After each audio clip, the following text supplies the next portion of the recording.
Assalamualaikum warahmatullahi wabarakatuh. Kali ini sedikit mengulas tentang Bantam Point atau titik nol Banten.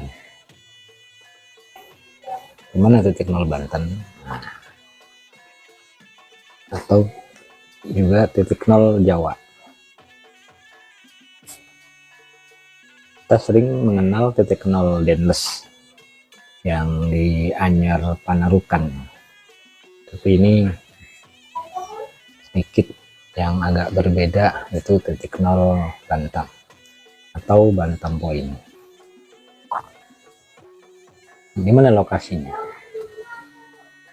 Di Bantam Point itu lokasinya di pantai, kalau sekarang ya lokasinya itu yang dulu di pantai Salira Indah di Tanjung Pujut titik lokasinya. Jadi Bantam Point itu kalau di peta Pulau Jawa, ujung Banten, di Teluk Banten, di ujungnya ini Bantam Point. Jadi Tanjung Pujut, Tanjung Piatu. Nah, Tanjung Piatu ini kalau ditarik lurus itu dengan Tanjung Pontang.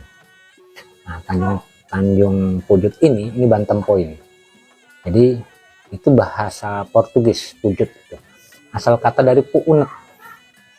Jadi Raja Nicholas pun memerintahkan Tommy Pires itu dulu ketika mengunjungi Pulau Jawa itu menghitung di situ, mengenal dengan istilah Bantam Point.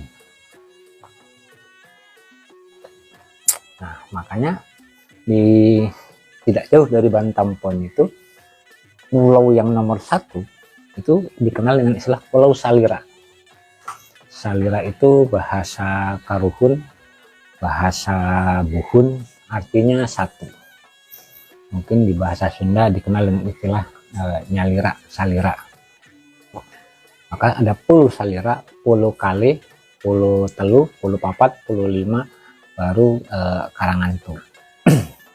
Nah, posisi Tanjung Pujut ini dikenal dengan sebagai pangkalan militer Angkatan Laut. Dulu dikenal dengan istilah namanya Sekar Jaladri. Sekar itu artinya kembang, Jaladri itu artinya lautan, samudra. Jadi sekar laut, Sekar Jaladri itu artinya kembang samudra yang tempat latihannya itu dulu dikenal dengan istilah Cecurah. Jadi antara perbatasan Kampung Pengoreng dengan Kampung Sumur Lubang itu ada nama tempat latihannya adalah Cecurah dan Gunung Guntur. Nah, Gunung Guntur itu suara guntur itu suara meriam, suara dentuman itu ada di situ. Nah, turun masuk ke Tanjung Piatu, nah itu pangkalan militernya, barak militernya. Maka namanya juga di situ blok tanah itu namanya Tangsi. Kemudian geser nah di situ ada pelabuhan dulu yang dikenal dengan istilah, kalau dalam dokumen Tommy Pires, dokumen Perancis, itu dikenal dengan istilah Cigidi. Jadi bukan Cigidi, itu adalah Cigeci, Ciguci, asal kata dari Ciguci. Jadi kapal-kapal dagang, kapal-kapal yang mengambil barang dari Pulau Jawa untuk dibawa ke Eropa, untuk dibawa ke belahan dunia, itu ngambil airnya di situ. Maka ada pelabuhannya Cigeci gitu. Kemudian orang Eropa menyebutnya Cigidi, bukan Cigede. Ada Cigede, ada Cigeci gitu. Nah, Cigede, karena air masuk dalam guci. Nah, tempat penyimpanan air gucinya itu itu dikenal dengan istilah sekarang yang namanya Sitong. Masuk ke desa Salira, Kampung Sitong, terus Bungur Indah. Nah itu Banten Point itu situ. Itu kota pelabuhan zaman dari masa Kesultanan sampai akhir Kesultanan. Sampai di Banten Point itulah kemudian terjadi obrolan ketika akan melakukan perlawanan di tahun 1849 di masanya Ki Wahya. Nah, dari layar masuk ke Tanjung Point itu, nah atasnya itu dikenal di peta kuno itu dikenal dengan istilah Gurung Kopi. Jadi kalau dari arah Mangurja, dari arah Salira mau arah ke Merak, itu puncak yang perbatasan Suralaya agak turun sedikit, kurang lebih sekitar 10-20 meter, itu ada namanya Gurung Kopi. Yang sekalian jalan raya itu atasnya kurang lebih sekitar 10-20 meter lah ke yang sekarang menjadi pangkalan latihan tembak TNI AL. Itu Gurung Kopi itu dulu ada warung kopi di sana. Warung kopi itu tempat diskusi sekaligus juga tempat untuk mengatur strategi untuk melakukan perlawanan terhadap pemerintah Belanda di tahun 1848. Bahkan situ ada namanya tokoh Ki Karim. Itu ada di arsip laporan investigasi peristiwa 1848 yang terbit di tahun 1856 tentang Geger Cilegon jilid pertama. Itu di Gurung Kopi. Nah itu posisinya di titik 0 Banten itu. Maka disitulah pelabuhan pangkalan militer besarnya yang dikenal dengan istilah Sekar Jalalri. Terus, nah tidak jauh dari Banten Point ini, dari titik 0 Banten itu kurang lebih sekitar 4 kilo, ada namanya Tlaktak. Itu di perbatasan Kali Pengoreng, jembatan yang sekarang mungkin peta apa namanya PT apa kalau ada pabrik dulu PT Soa. Nah itu ada Tlaktak di situ, ada tugu. Jadi tugu Tlaktak itu tugu asal kata dari traktat, perjanjian bilateral antara kerajaan Sunda dan kerajaan Portugis. Disitulah dengan di Kalapa di Maut. Nah di sini cerita tentang Banten Point ini di masyarakat lokal nyaris tidak ketemu, tidak ada. Kenapa di masyarakat lokal tidak ketemu dan tidak ada yang seperti video sebelumnya? Itu karena banyak migrasi orang-orang itu kemudian dibuang karena terlibat peristiwa 1848, kemudian diasingkan. Nah, nama Pengoreng ini asal kata dari kampung Pangeran. Jadi Pengoreng itu kalau dalam bahasa Portugis, kalau dokumen itu artinya pangeran. Entah pangeran siapa, masih dilacak sumbernya. Jadi kalau makanya di situ desa nomor 1 dari Banten Point itu desa Salira. Jadi Salira itu desa nomor 1 sepulau Jawa mungkin.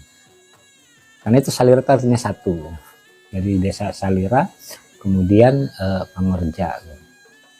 Desa Mangurja. Nah, Mangurja itu dulu 2 desa. Jadi ada desa Pengoreng dan ada desa Cibaga. Baru muncul desa Mangurja itu di tahun 1952 karena terjadi apa namanya penggabungan 2 desa. Nah, dari Banten Point ini banyak peristiwa, banyak cerita, banyak. Nah, sekarang daerah itu habis semuanya. Tidak ada bukti-bukti sejarah. Yang ada hanya tinggal nama. Karena industri dan perusahaan kimia ada di sana semuanya. Hanya ada sisa makam kuno, yaitu di Astana, itulah kemudian yang dijadikan sebagai masyarakat dari mulai Kernaden, dari mulai Solor, itu sampai ke Merak. Itu dulu setiap Idul Fitri dan Idul Adha itu ziarah di makam yang dikenal dengan istilah Astana Pengoreng. Astana Gede. Jadi ada dua astana di situ, ada Astana Gede dan ada Astana Cilik. Ada Astana Cilik itu ada namanya di kampung yang di atas itu namanya Kampung Delingseng di Piatu, di Gunung Piatu. Gunung Piatu itu ada Kampung Delingseng itu, tidak jauh dari situ ada nama makam namanya Astana Cilik. Nah, tokoh-tokohnya dulu dimakamkan di sana. Cuman sekarang udah acak-acakan, batu nisan, ciri-ciri segala macamnya udah hilang. Batu nisannya itu sama seperti batu nisan yang ada di sekitaran Banten Lama atau sekitaran Gunung Santri. Kampung ini dulu kampung tua, ya, kampung kuno yang bisa melihat situasi ini, situasi peristiwa sejarah dari mulai sebelum kesultanan sampai ke akhir kesultanan. Nah, maka ketika masuk ke Teluk Banten dari titik 0 Banten ini atau Banten Point ini, itu Tanjung Piatu dengan Tanjung Domas. Tanjung Domas ini di Pontang. Nah, di tengah-tengahnya itu Pulau Panjang sebagai transit. Jadi lalu lalang kapal patroli dari Domas sampai ke Tanjung Piatu. Nah, pangkalan kapal militernya, karena pelabuhan dagangnya ada di Cikeci, pangkalan kapal militernya itu adanya di Teluk Pandan. Teluk Pandan itu sekarang sudah jadi perusahaan, jadi sebelah sebelah utara dari jalan. Jadi itu dulu Teluk Pandan itu pangkalan militernya, kapal-kapal perang. Terus dari Teluk Pandan sampai ke Kedung Bayi. Jadi masyarakat sekarang mengenalnya Kedung, padahal itu gedung. Gedung itu pos penjagaan Angkatan Laut, namanya Gedung Bayi. Dari Gedung Bayi kemudian masuk ke Teluk Suke. Jadi kapal-kapal yang dari luar itu masuk untuk ngecek perlengkapan administrasi itu di Gedung Bayi itu. Kemudian kalau memang itu betul ini segala macam, dia akan diamankan. Kalau sampai proses itu dia diamankan di situ, di Teluk Suke itu. Agak sedikit ke arah timurnya itu ada namanya Keteb, tempat juru tulis. Nah, dari Kedung Bayi ini, Traktak dan Kedung Bayi ini jarak kurang lebih sekitar 500 meter. Namanya Traktak.